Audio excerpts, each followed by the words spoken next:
Assalamualaikum warahmatullahi wabarakatuh. Hai, nama saya Silahani Putri, dan dalam video ini saya akan membahas tentang awal mula peradaban Islam ketika dipimpin langsung oleh manusia terbaik, Nabi Muhammad SAW.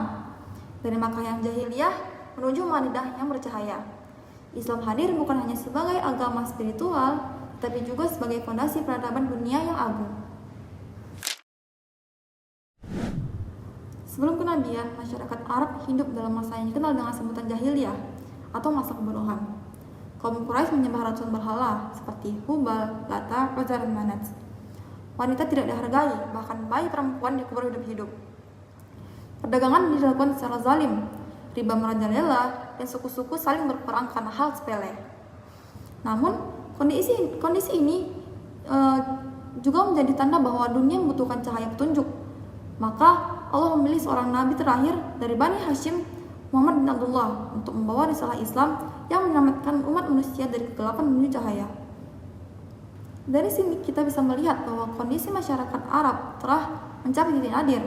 Namun justru di saat gelap itulah cahaya kenabian mulai bersinar. Nabi Muhammad mulai berdakwah pada usia 40 tahun setelah menerima wahyu pertama di Gua Hira.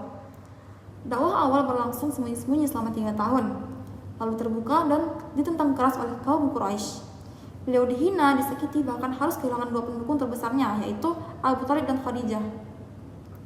Tapi perjuangan beliau tak pernah berhenti. Nabi mendatangi kabilah-kabilah luar Makkah hingga akhirnya mendapat sambutan dari penduduk Yathrib. Hijrah ke Madinah bukan sekedar berpindah tempat, tapi perpindahan peradaban. Dari tekanan menjadi kekuatan, dan dari minoritas menjadi pemimpin.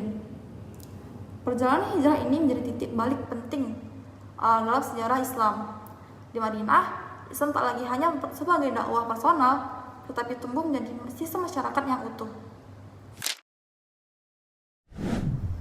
Di Makkah, fokus dakwah Nabi adalah menanamkan tauhid bahwa tidak ada Tuhan selain Allah. Dan di tengah tekanan, umat Islam belajar bersabar, kuat iman, dan teguh prinsip. Setelah hijrah, Nabi membangun sistem masyarakat Islam yang inklusif. Dibuatlah Piagam Madinah, konstitusi pertama dalam sejarah yang mengatur hubungan antar umat Islam dan non-Muslim, menjamin hak hidup, ibadah, dan hukum. Di Madinah pula, sholat berjamaah ditegakkan, zakat diatur, jihad diturunkan, dan kehidupan bernegara dimulai. Islam hadir sebagai solusi atas problematika manusia, bukan hanya urusan akhirat, tapi juga sosial, ekonomi, dan politik. Salah satu hal yang menarik dalam peradaban Islam pada masa Nabi adalah bagaimana beliau juga memikirkan aspek ekonomi. Karena peradaban tidak akan tegak tanpa sistem ekonomi yang adil. Islam hadir dengan sistem ekonomi yang sangat maju pada zamannya. Rasulullah SAW melarang riba, penimbunan barang, kecurangan dalam takaran dan timbangan, serta menganjurkan perdagangan yang jujur. Beliau bersabda, pedagang yang jujur akan bersama para nabi, orang-orang siddiq, dan para syuhada. Zakat menjadi instrumen distribusi kekayaan. Selain itu, infak, wakaf, dan larangan monopoli memperkuat ekonomi umat. Rasulullah juga menunjuk pengelola pasar dan menolak sistem pasar yang merugikan masyarakat. Semua ini menunjukkan bahwa ekonomi Islam sudah terkonsep jelas sejak awal. Perjuangan Nabi tentu tidak dilakukan sendirian. Ada sekelompok orang mulia yang menjadi pendukung setia dan pewaris ajaran beliau, yaitu para sahabat. Para sahabat Nabi bukan sekedar pengikut, tapi juga tokoh-tokoh besar yang menjadi pilar utama peradaban Islam. Misalnya, Abu Bakar As-Siddiq, orang yang setia mendampingi Nabi dalam suka dan duka. Setelah wafatnya Nabi, beliau juga dipilih menjadi khalifah pertama. Kemudian, ada Umar bin Khattab, pemimpin yang adil, memperluas wilayah Islam, dan memperbaiki sistem administrasi negara.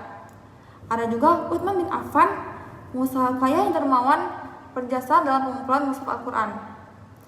Ada juga Ali bin Abi Thalib, orang yang cerdas, berani, dan ahli ilmu serta hukum.